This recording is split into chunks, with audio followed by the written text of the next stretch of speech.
Hello everyone. तो आज हमारे वीडियो का topic of discussion is blood. Basically इस वीडियो में हम लोग composition and functions of blood and process of haemopoiesis discuss करेंगे। And in the next lecture we will cover characteristics of RBC WBC platelets, mechanism of blood clotting and importance of blood groups. So let's start. So हम सबको पता है और हमने tissues वाले chapter में भी ये डिस्कस किया है, what is blood. Blood is a fluid connective tissue. पर उसके अलावा ब्लड में क्या क्या है, ये हम लोग आज डिस्कस करेंगे। Composition and functions of blood. Blood is a fluid connective tissue. Blood is composed of a clear white straw colored fluid called plasma, in which different types of blood cells are suspended. ये straw colored fluid, इसको हम लोग plasma बोलते हैं। Plasma constitutes 55% of the volume of blood and the cell fraction 45%. मतलब total जो blood है उसका 55% volume is occupied by plasma and 45% volume is occupied by the cells. Blood makes about 7% of body weight. मतलब अगर आपका body weight जितना भी हो उसका 7% is your blood volume. Approximately, if your body weight is 70 kg, so it would round up to 5.6 liters of blood volume. The branch of science concerned with the study of blood, blood forming tissues, and the disorders associated with them is hematology. हमने tissues वाले chapter में भी ये discuss किया था। जब भी हम लोग ऐसा टर्म देखेंगे will divided, so haematology also we have divided and logy is to study and hemato is related to blood. So hematology is the branch which is related basically with the study of blood, blood forming tissues and the disorders associated with blood. Now अभी plasma में और क्या क्या present है। Plasma is constituted of water, 90 to 92% इसमें water है, and dissolved and suspended substances including plasma proteins, inorganic salts, nutrients principally from digested foods, waste materials, hormones and gases. Plasma proteins make about 7% of plasma.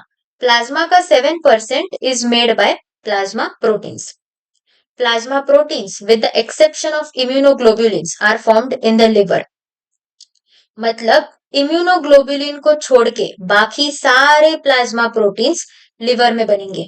I repeat it once again, immunoglobulin को छोड़ के बाकी सारे plasma proteins liver में बनेंगे।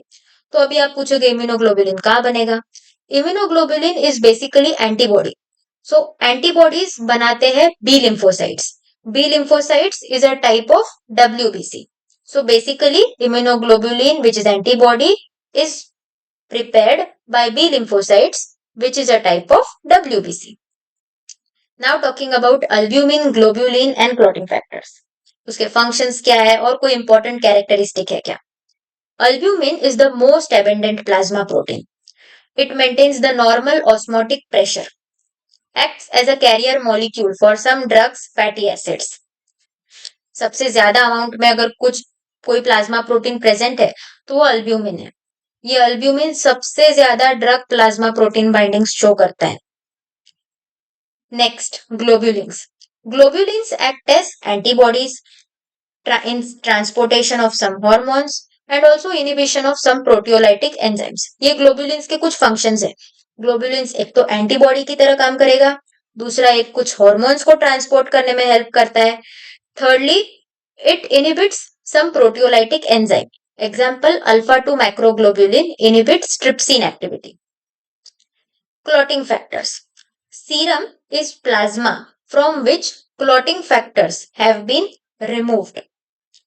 Plasma में से अगर आप क्लॉटिंग फैक्टर्स को निकाल दो तो जो बचेगा that is known as serum. I repeat it once again, plasma में से अगर आप क्लॉटिंग फैक्टर्स निकाल दो तो जो बचेगा that is serum. The most abundant clotting factor is fibrinogen. Electrolytes. Electrolytes have a wide range of function, including muscle contraction, transmission of nerve impulse, and maintenance of acid-base balance. Like calcium हमारा muscle contraction करता है, sodium and potassium ions nerve impulse के transmission में help करते हैं। Bicarbonate ions acid base balance बनाता है। Nutrients the products of digestion glucose amino acids, ये सब जो एलिमेंट्री ट्रैक में बनेंगे प्लाज्मा ये भी एब्जॉर्ब कर लेते हैं।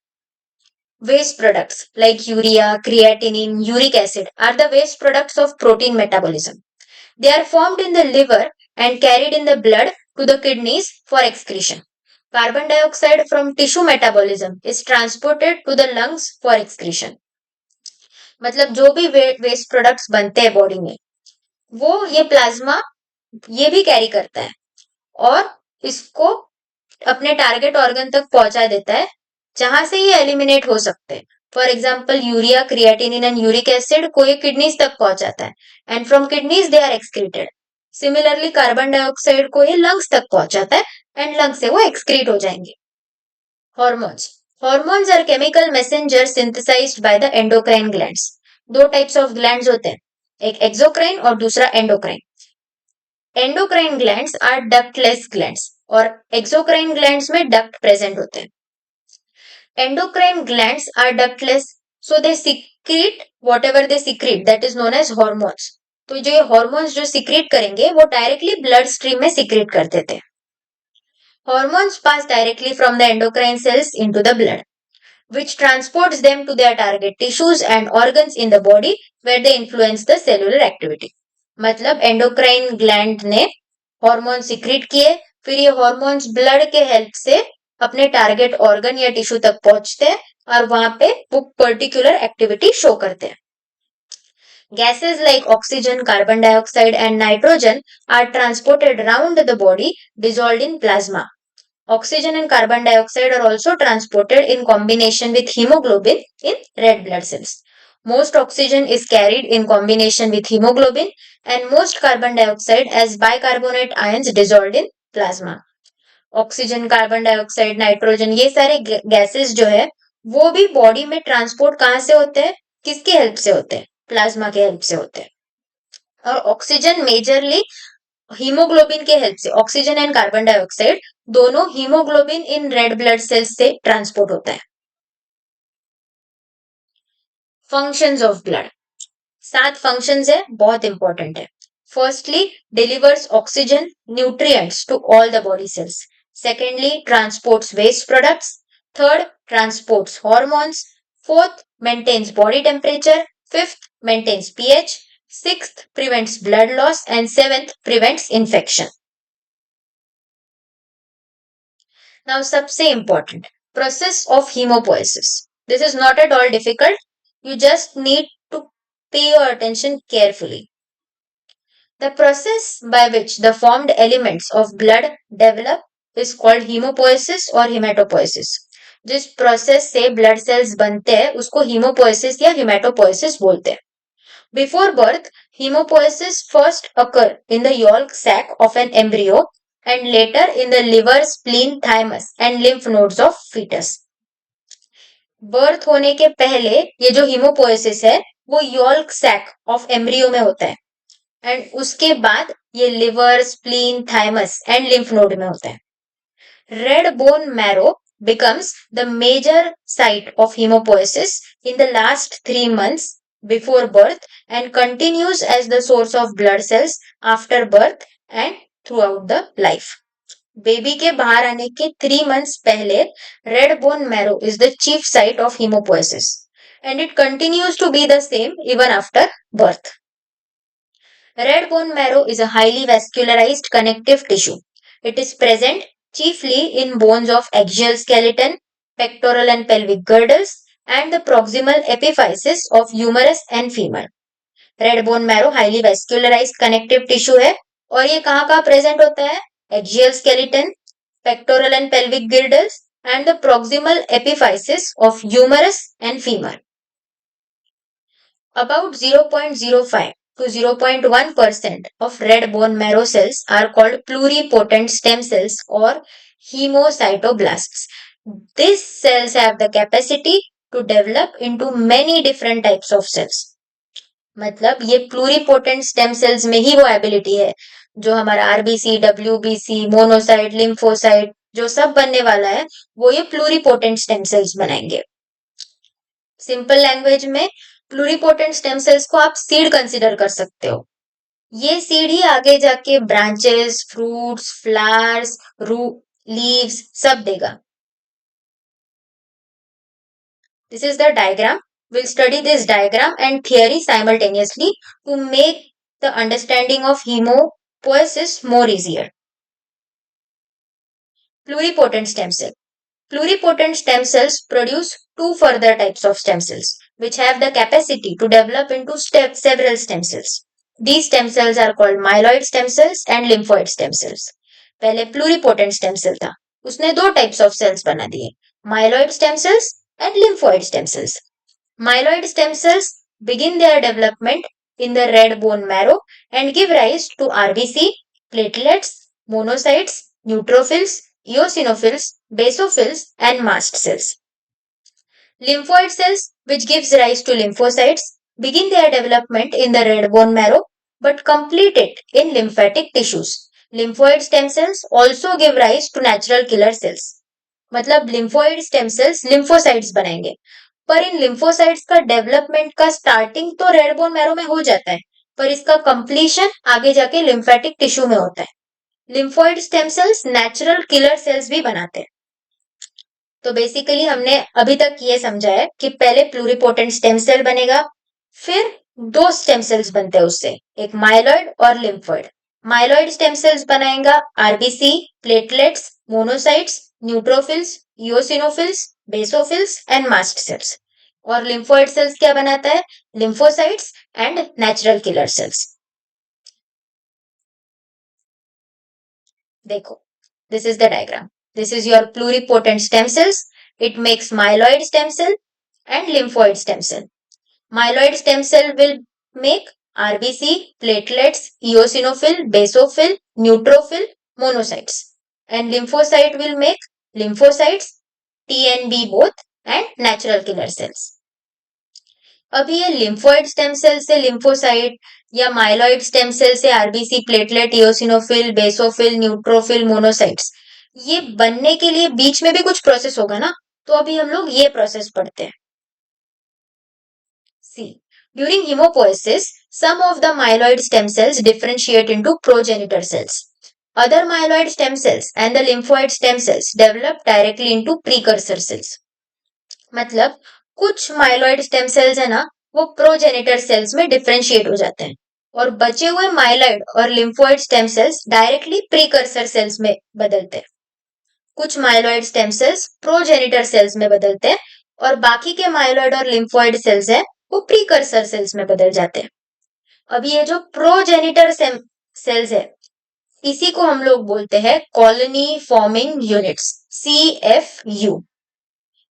Following the CFU designation is an abbreviation that indicates the mature elements in blood that they will produce. देखो, ये CFUE, ये जो E है, दिस इज एन एब्रीविएशन, और ये E इंडिकेट करेगा कि ये प्रोजेनिटर सेल आगे जाके कौन सा ब्लड एलिमेंट बनाएगा। For example, CFUE will produce erythrocytes, red blood cells. CFUMEG will produce megakaryocytes, that is the source of platelets. CFUGM will produce granulocytes, particularly neutrophils and monocytes. अभी कुछ myeloid stem cells progenitor cells में बदले, पर बाकी के myeloid stem cells और lymphoid stem cells जो directly precursor cells में बदल रहे हैं, उनकी भी तो कोई स्टोरी होगी, तो वो समझते हैं। The next generation, the cells are called precursor cells, also known as blasts. Over several cell divisions, they develop in the actual formed elements of blood. ये प्रोजेनिटर सेल्स, इनको हम लोग ने CFU बोला, पर ये CFU, I'll show you it in the diagram.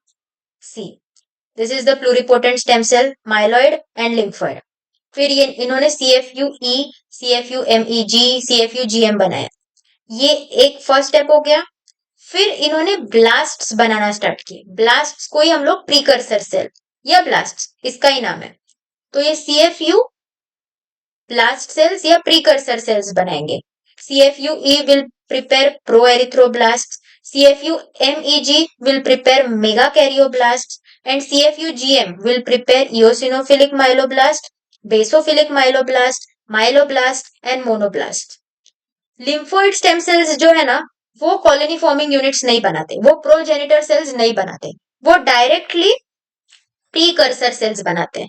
जैसे कि हम लोग ने देखा कुछ ही माइलॉइड स्टेम सेल्स है जो प्रोजेनिटर सेल्स, जिसको हम लोग CFU बोलते हैं, वो बनाते हैं, पर बाकी के जो माइलॉइड और लिम्फोइड स्टेम सेल्स है वो डायरेक्टली प्रीकर्सर सेल्स बनाते हैं।